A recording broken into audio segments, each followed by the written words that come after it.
Ada pertanyaan, ini melalui tulisan Ustaz.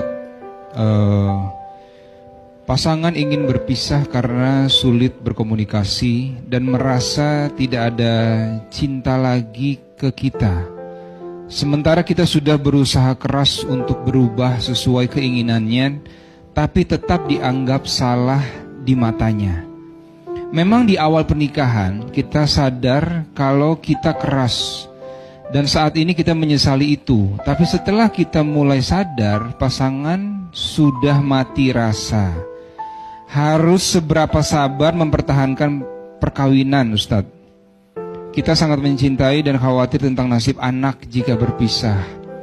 Apakah rumah tangga bisa bertahan? Ustadz, amalan apa yang sebaiknya dilakukan dalam kondisi seperti ini? Terima kasih, Ustadz. Baik, problem ini sebetulnya alamiah akan dialami oleh siapapun yang berumah tangga. Saya ulangi ya, problem ini akan alamiah bagi siapapun yang merasa berumah tangga. Kenapa? Karena declare ayatnya pertama kali sudah mengatakan, engkau pasti menemukan kekurangan di pasanganmu. Itu poinnya. Tapi kadang kesadaran itu menjadi berkurang karena setan bermain dengan cukup indah di situ. Provokasinya terlalu banyak.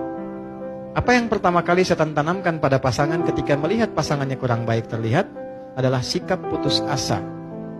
Melihat keadaan itu sehingga menyimpulkan sudah tidak mungkin kemudian untuk berjalan bersama-sama dan rahmat Allah tidak turun lagi di situ. Itu problem. Maka bagaimana kemudian menguji itu semua? Ada dua timbangannya. Pertama, lihat baik-baik pada konteksnya. Satu, konteks perbedaan apa yang muncul di antara keduanya itu? Apakah sikap atau perbuatan maksiat? Gitu. Bedakan. Secara fikih nanti berbeda hukumnya.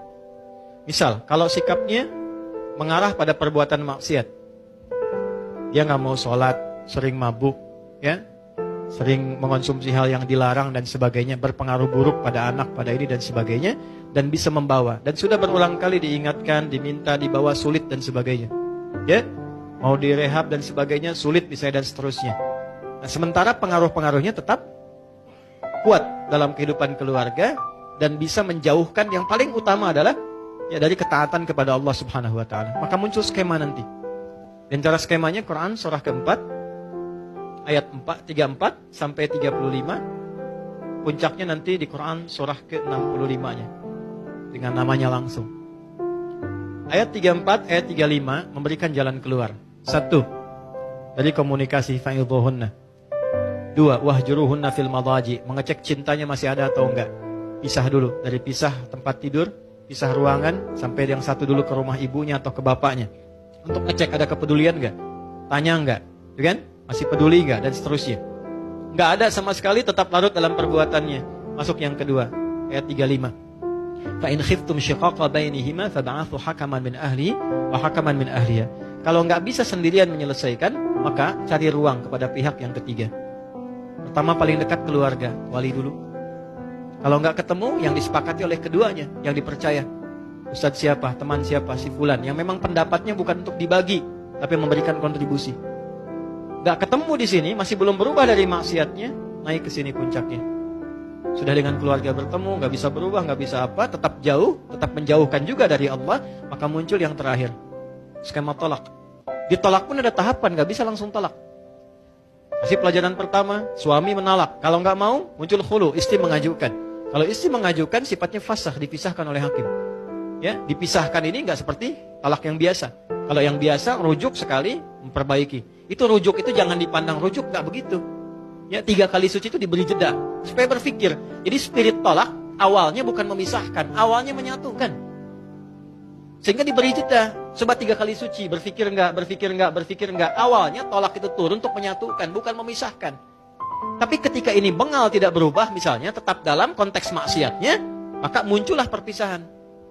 Ya, itu pun masih mau dirujuk apa enggak? Kalau enggak ya sudah. Kalau yang perempuannya nikah lagi selesai. Kecuali ini selesai nyambung lagi. Ini dalam konteks maksiat. Tapi dalam konteks perilaku yang bukan maksiat, misal karakter keras, ya kan? Macam-macam lah, silahkan keluarkan karakter 1, 2, 3, 4, 5 dan seterusnya. Sepanjang itu karakter, maka balik ke ayat tadi. Aku pasangkan, kata Allah, dia dengan karakternya kepadamu, karena hanya engkau yang bisa mendulang pahala dari sifat orangnya untuk mengeluarkan sifat baikmu. Memang pahalanya ada di situ. Kan pengen surga, pengen baik, pengen mulia. Tapi bukan berarti terus-terusan begitu, bukan. Nanti ada jalannya. Ada jalannya. Maka yang pertama apa yang harus dilakukan? Satu, serahkan dulu kepada Allah dengan menerima. Ya Allah, terima kasih Engkau kirimkan dia untukku. Ya kan? Bukan yang lainnya, untuk meningkatkan sisi-sisi positif yang mungkin aku bisa tampilkan dalam kehidupan. Satu poin. Dua, saya agak cepat. Minta sama Allah, doa. Ya Allah, Engkau kirimkan dia kepada aku, bukan pada yang lain. Dan Engkau janjikan dalam keberpasangan ini untuk saling menyempurnakan. Mohon turunkan sifat kerasnya menjadi lemah lembut. Bagaimana cara melakukannya? Ya, gak usah di depannya. Keras amat sih. Kenapa harus begitu sih? Capek begitu. Bangun malam, sholat. Di sampingnya, minta sama Allah. Habis sholat, minta sama Allah. Jaharkan aja. Nangis gak apa-apa. Ya Allah, terima kasih Kau kirimkan suami kepada aku. Dia memberikan kebutuhanku, duniaku. Semua tercukupi baik untuk anak-anak sebagainya. Cuma mohon ya Allah, Engkau yang maha lembut. Lembutkan dia ya Allah. Sebagaimana ibuku bersikap lembut kepadaku. Ayahku gak pernah menyakitiku. Lembutkan dia ya Allah. Berikan kesabaran kepadaku untuk menerima ia menjadi lebih lembut dalam kebaikanmu. Mintakan. Hari pertama, hari kedua. Dan kalimat Qurannya jelas. Jangan pernah ada rasa putus asa untuk meminta. Hari pertama, mungkin masih tidur. Hari kedua, mungkin dia dengar tapi masih tidur. Hari ketiga, mungkin dia bisa datang memeluk Anda dan minta maaf pada Anda. Ketika ada makhluk yang sulit ditaklukkan dengan makhluk lagi, minta kepada Khalik untuk melembutkan dan menaklukkannya. Itu sudah ditempuh atau belum? Kan? 3. Pelan-pelan. Datangi pasangan. Tapi bukan untuk mencari kekurangan. Minta maaf kepadanya. Betul. Dan gak usah gengsi. Aku minta maaf. Kalau dengan semua apa yang aku berikan saat ini belum bisa membuat engkau misalnya menjadi lebih baik, menjadi lebih nyaman dengan saya, menjadi lebih enak dengan saya minta maaf. Kalau saya belum sabar, belum baik, tolong tunjukkan saya bagaimana mesti bersikap. Minimal turunkan dulu tensinya. Setidaknya ada rasa maaf yang turun. Kalau sudah sedikit frekuensinya turun, lebih mudah untuk menatanya. 3. Kalau belum bisa dilakukan, terakhir ayat 35. Faba'athu hakaman min ahlihi wa hakaman min ahliha.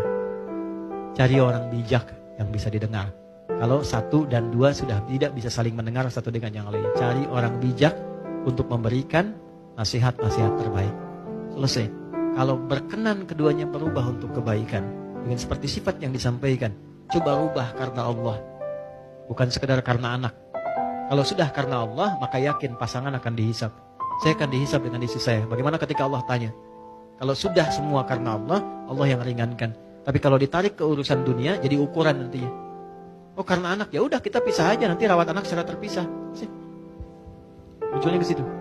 Ya, maka kalimat 1 yang disampaikan oleh Nabi, bertakwalah kepada Allah, karena dunia sebentar. Dunia sebentar. Kecuali bila dalam kehidupan rumah tangga itu semua desain kegiatannya maksiat yang menjauhkan Anda dari Allah, baru ruangnya terbuka. Kalau sepanjang sifat, karakter dan sebagainya, maka jalan tadi coba ditempuh, dan semoga Allah Subhanahu wa taala memberikan kehidupan rumah tangga yang penuh dengan kedamaian dan ketenangan. Saya kira itu yang bisa saya sampaikan.